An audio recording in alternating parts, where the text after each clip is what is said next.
വികസന സദസ്സിൽ നിർബന്ധമായും പങ്കെടുക്കണമെന്ന് തൊഴിലുറപ്പ് തൊഴിലാളികൾക്ക് മേറ്റിന്റെ ഭീഷണി സന്ദേശം. കൊല്ലം വെട്ടിക്കവല ഗ്രാമപഞ്ചായത്തിലെ തലച്ചിറ ഈസ്റ്റ് വാർഡ് മേറ്റാണ് പരിപാടിക്ക് വരാത്തവർ ജോലിക്ക് നിൽക്കേണ്ടെന്ന ഭീഷണിപ്പെടുത്തി സന്ദേശം അയച്ചത്. ഒരു വാർഡിൽ നിന്ന് 10 പേർ പങ്കെടുക്കണമെന്നായിരുന്നു തൊഴിലുറപ്പ് എയുടെ നിർദ്ദേശം. ആളുകളെ പങ്കെടുപ്പിക്കാൻ നിർദ്ദേശം നൽകിയിട്ടില്ലെന്ന് കോൺഗ്രസ് ഭരണസമിതി വ്യക്തമാക്കി. വീട്ടിൽ തിരിച്ച് ചെന്നിരിക്കണമെന്നാ 9:30 ചെല്ലണമെന്നാ പറഞ്ഞ് 9:45 ആകുമ്പോഴത്തേക്കെങ്കിലും നമുക്ക് അവിടെ ചെന്നിരിക്കണം. 10 മണിക്ക് മിനിസ്റ്റർ വരുമെന്നും പറഞ്ഞു. അങ്ങനെ പോകാനുള്ളവര് ഒരുങ്ങി വരണം. അവിടുന്ന് നേരെ നമ്മൾ അങ്ങോട്ട് പോവാനാ. അങ്ങനെ വരുന്നവര് മാത്രം വന്നാൽ മതി, അല്ലാതുള്ളവര് നാളെ ജോലിക്ക് നിൽക്കണ്ട. അങ്ങനെ ആ മെമ്പർ പറഞ്ഞേക്കുന്നത്. വരുന്നവര് മാത്രം ഒരുങ്ങി 9 മണിക്ക് മുമ്പേ അവിടെ എന്നും ഫോട്ടോ എടുക്കുന്നിടത്ത് വരുക. അല്ലാതെ വരുന്നില്ല എന്നുണ്ടെങ്കിൽ വരികയും വേണ്ട, അവരെ ഫോട്ടോ എടുക്കത്തുമില്ല.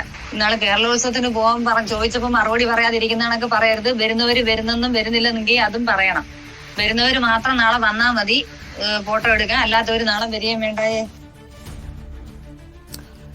ലിജോ റോളൻസ് വിശദാംശങ്ങൾ നൽകും കൊല്ലത്ത്. ലിജോ, വികസന സദസ്സിന് ആളെ കൂട്ടാനുള്ള ഭീഷണിയാണ്, അതിന്റെ ശബ്ദ സന്ദേശമാണ് ഇപ്പോൾ നമ്മൾ കണ്ടത്. അപ്പോൾ ഇതിന്റെ ഒരു സാഹചര്യം എങ്ങനെയാണ്, തൊഴിലാളികൾ എങ്ങനെയാണ് ഇതിനെ കാണുന്നത്?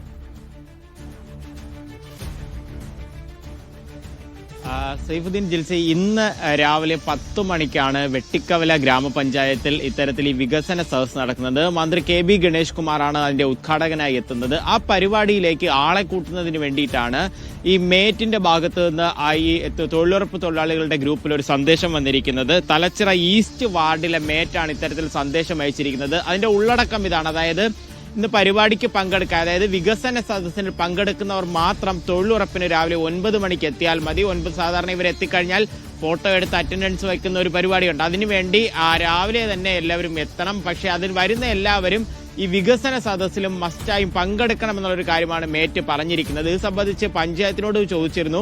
ഇതിൽ മെമ്പർ പറയുന്ന കാര്യം ഇതാണ്. അതായത് പഞ്ചായത്തിൽ നിന്ന് ഇത്തരത്തിലൊരു തീരുമാനം വന്നിട്ടുണ്ടെന്നാണ് പറയുന്നത്. ഈ പഞ്ചായത്ത് ഭരിക്കുന്നത് കോൺഗ്രസ് ആണ്. അതുകൊണ്ട് തന്നെ ആ പഞ്ചായത്ത് പ്രസിഡന്റ് ഉൾപ്പെടെ ബന്ധപ്പെട്ടപ്പോൾ പറയുന്നത് അത്തരത്തിൽ നിർബന്ധിച്ച് പങ്കെടുപ്പിക്കണം എന്നുള്ളൊരു തീരുമാനം എടുത്തിട്ടില്ല. പറ്റുന്നവർ പങ്കെടുക്കട്ടെ എന്നുള്ളൊരു കാര്യം മാത്രമാണ് പറഞ്ഞത്. ആ വാർഡ് മെമ്പർ ആകട്ടെ CPMന്റെ വാർഡ് മെമ്പറാണ്. വാർഡ് മെമ്പറിന്റെ നിർദ്ദേശപ്രകാരമാണ് ഇത്തരത്തിലൊരു സന്ദേശം അയച്ചതെന്നുള്ള കാര്യമാണ് മേറ്റ് പറയുന്നത്. എയോട്, അതായത് ഇതിന്റെ ചുമതലയുള്ള എയോട് സംസാരിച്ചപ്പോൾ മനസ്സിലാക്കാൻ കഴിഞ്ഞത് 10 പേരെ ഒരു വാർഡിൽ നിന്നും പങ്കെടുപ്പിക്കണം എന്നൊരു നിർദ്ദേശം മാത്രമാണ് നൽകിയിട്ടുള്ളത്. അല്ലാതെ നിർബന്ധിച്ച് പങ്കെടുപ്പിക്കണം എന്നുള്ളൊരു നിർദ്ദേശം നൽകിയിട്ട് എന്തായാലും ഇതിനെതിരെ ഇപ്പോൾ വലിയ രീതിയിലുള്ള ഒരു പ്രതിഷേധം ഉയർന്നിട്ടുണ്ട്. ഇത്തരത്തിൽ നിർബന്ധിച്ച് പങ്കെടുപ്പിക്കുന്നതിന്റെ നേരത്തെ തന്നെ പല വാർത്തകളും വരികയും നടപടികളൊക്കെ ഉണ്ടാകുകയും ചെയ്തിട്ടുണ്ട്. അപ്പോൾ അതിന് പിന്നാലെ വീണ്ടും ഒരു സദസ്സിലേക്ക് വേണ്ടി ഇത്തരത്തിൽ നിർബന്ധിച്ച് തൊഴിലുറപ്പ് തൊഴിലാളികൾ അല്ലെങ്കിൽ ഇന്ന് ആ പരിപാടിക്ക് പങ്കെടുക്കാത്തവർക്ക് അറ്റൻഡൻസ് പോലും നൽകില്ല എന്നുള്ളൊരു കാര്യമാണ് മേറ്റ് പറയുന്നത്. എന്താണ് 10 മണിയാകുമ്പോൾ അറിയാം എന്താണ് ഇതിന്റെ തുടർ ചലനങ്ങൾ എന്നുള്ള കാര്യം.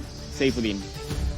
ശരി, ലിജോ റോളൻസ് ആണ് വിവരങ്ങൾ നൽകിയത്. ഇങ്ങനെയുള്ള ആളുകൾ, അവർക്ക് പലതരത്തിലുള്ള കാര്യങ്ങളൊക്കെ ഉണ്ട്. അപ്പോൾ നാളെ ജോലിക്ക് വരണ്ടെന്നൊക്കെ പറയുമ്പോൾ സ്വാഭാവികമായിട്ടും ആരാണെങ്കിലും അങ്ങ് പോകുന്ന ഒരു അവസ്ഥയുണ്ട്. അപ്പോൾ അവരെങ്ങനെ ഭീഷണിപ്പെടുത്തി കൊണ്ടുപോകുന്നത് ഇപ്പോഴല്ല കേട്ടോ, മുൻപ് ഇങ്ങനെ സംഭവിച്ചിട്ടുണ്ട്.